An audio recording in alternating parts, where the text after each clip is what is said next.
What's up everyone? Welcome back to the Virtue Bowling Supply YouTube channel. Today we're doing a comparisons ball review with Specto data with a little perception versus reality on the all-new Hammer Scorpion Low Flare.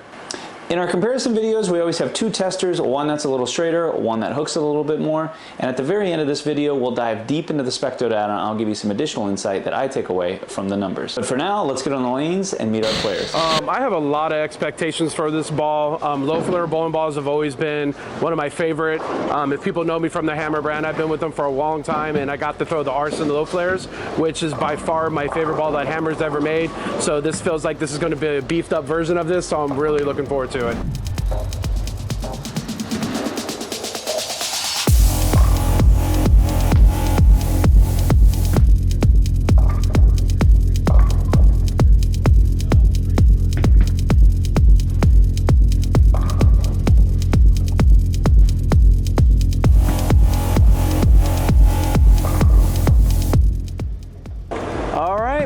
About a full game with the Scorpion Low Flare. What do you think so far? So far, I like it a lot. So the 10 shots I threw with it, or the full game, if you want to call it, have to be a little left in here because this place is normally high friction, so it's a pretty good place to test the ball out. Still fairly smooth off the spot, allows me to blend out the lane a little bit, so it's exactly what I thought it was going to be, which is perfect for me. Obviously, it's going to be a bit stronger than the original Low Flare and stuff, but I love the ball. Great. It's going to be in my tournament bag, my house shot bag, my bag at home. I mean, the ball's really good, man. So we're going to compare it to the new blue, which I feel is another low diff ball that's reactive, and we're now going to compare it to the Arson Low Flare, which I still do have one. So I'm super excited to see what goes on.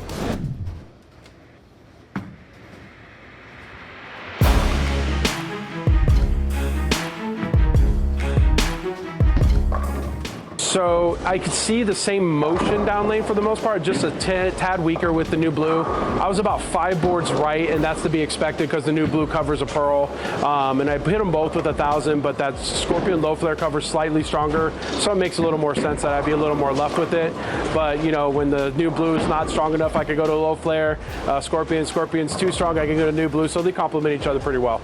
Okay, great. And what are you going to be comparing to last? I'm going to go with the old school Arson Low Flare, man. And I know this is going to be significantly weaker because obviously it's a 10-year, 12-year gap in between technology, but we'll see what it does.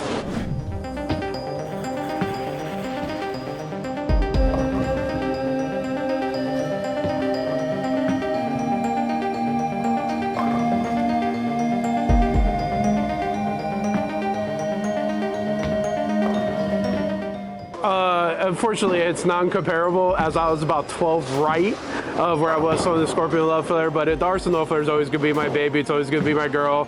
So even though I may not throw it, it sits in the closet because it's still, to me right now, the best hammer ball that I've thrown. I think we bowled a full game with the Scorpion Low Flare. You've compared it to the Arson Low Flare and the new blue. What is your final rating on the Low Flare, the Scorpion Low Flare that is, and when do you think you'll be using it? So definitely the nuts for sure. I'm a big fan of the Low Flare lines. I'll definitely be using it in tournaments, house shots that need blending, because this ball allows me to use my A game and still be able to play those straighter angles or be able to get the ball to slow down lane, because that's what the ball naturally does. So it's great, man. I'm going to be able to throw it on just about anything, really. I definitely think anyone can really use it. It's such a good tournament ball because of the lower differential. So when the patterns are flatter, it allows the ball to blend out the flatness, especially if you're low rev rate trying to compete with the urethane. I feel like this is a good urethane like replacement for those low rev players who can't throw urethane. And for the high rev players, once you get out of urethane, I feel like you could go to the Scorpion Low Flare, play the same line, still be able to hit on it, and still be able to see some good shape down lane with it. Up next, we have our straighter player coming off of her rookie PWBA Tour season, making the Masters telecast and showing us how good she really is, Karine Acuff. Let's see what she thinks of the new Scorpion Low Flare and see what bowling ball she's going to be comparing to. I expect this ball to be super smooth, something that's not going to overreact even if you get it into the dry a little bit early. I'm super excited to throw this one.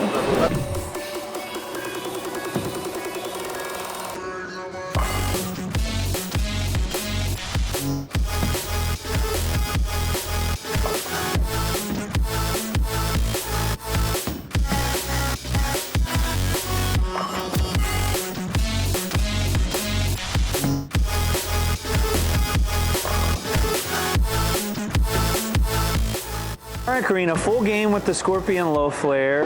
What do you think so far? Initial impressions? So far, I really like the ball. I know you can't tell based on this comparison video, but off camera, I was throwing a lot of strikes and I really like the shape. It's currently 9:50 in the morning, so I've been awake for about 15 hours. I worked last night, left work at about 7:15, then came straight here.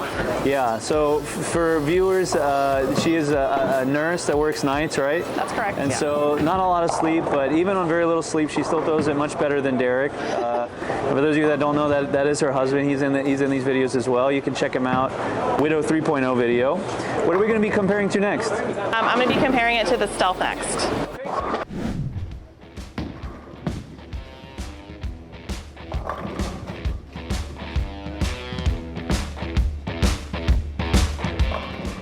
I think the Stealth gets a little bit further down lane before it starts to get into its shape.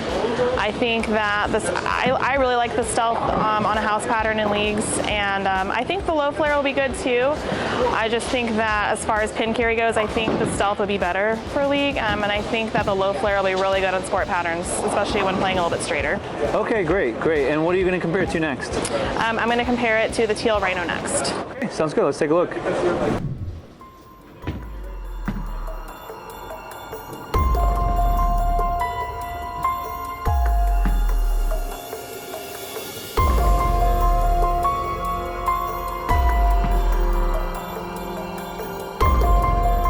Wow, the Teal Rhino Pro is extremely weak. I have not thrown that ball since I had to put a pinky hole in my equipment after my injury over the summer.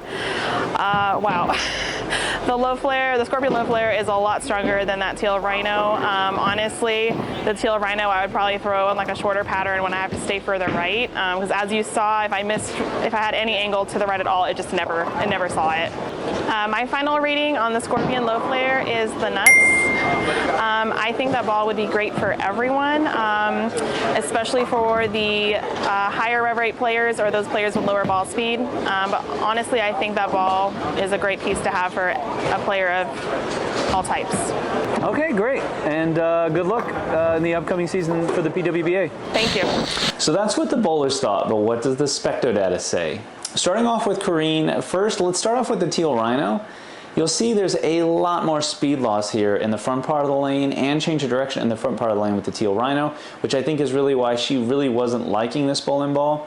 And while she really felt like the more she got it into the dry, the more it didn't really change the direction a lot down lane. So Karine does not have a lot of axis rotation on her bowling ball, so if a bowling ball creates too much change of direction in the front part of the lane, there's really not going to be much change of direction in the back part of the lane, which is exactly what we see in the Teal Rhino. For the low flare and the Stealth, the takeaway, in my opinion, is that the Stealth slows down more in the back part of the lane, but changes direction less in the back part of the lane. And for a PWBA player like Karine, that's typically a stat that they're going to like if it's the fresh, and then they may move into a low flare where you can see more impact angle. It slows it down not as much in the back part of the lane, but creates more change of direction in the back part of the lane. The other takeaway with Karine, you can definitely tell that she's on the PWBA tour and is a very good bowler. If you look at the speed and RPM here and you compare it to that variance relative to Matt, which we're going to talk about in a second, or any of our other comparison ball reviews, you see a much higher level of consistency, which is great because that means we get even better data for our Specto review. Up next is Matt. What are the takeaways from Matt's Specto data? Well, there's two stories. One's about the Arsenal low flare, the other about the Scorpion low flare and New Blue. With the Scorpion low flare and New Blue, what you'll notice is the Scorpion does have more overall impact angle and change of direction, but doesn't slow down as much as the New Blue. So while the low flare might give you more overall performance, the New Blue will be a little bit more of a predictable piece. So the story with the low flare is quite similar to the story that we talked about in the harsh reality with Katie. You can go check that out. But in that video, we talk about how underestimated performance degradation is with use and time. The technology between the Arsenal low flare and Scorpion low flare are not that different, but we see significantly different results in terms of the performance. The Arsenal low flare has substantially less total hook, substantially less impact angle, and much less change of direction. And you can see that there's a lot more speed loss in the front part of the lane with the Arsenal low flare, but that was mainly because Matt had to be much further to the right. Which reminds us that performance change over time can impact our bowling ball more than the slight changes that the manufacturer makes to weight block and cover stock. We hope you enjoyed this video. If you'd like to see these two bowlers and Karine's husband square off in a 5-frame match with the Widow 3.0, check out our pink slips ball review where they're bowling for pink slips. The low score in that match will lose their Widow 3.0 to one of you, one of our subscribers. We hope you found this video useful. As always, if you like videos like this, make sure you hit subscribe. And as always, thanks for watching.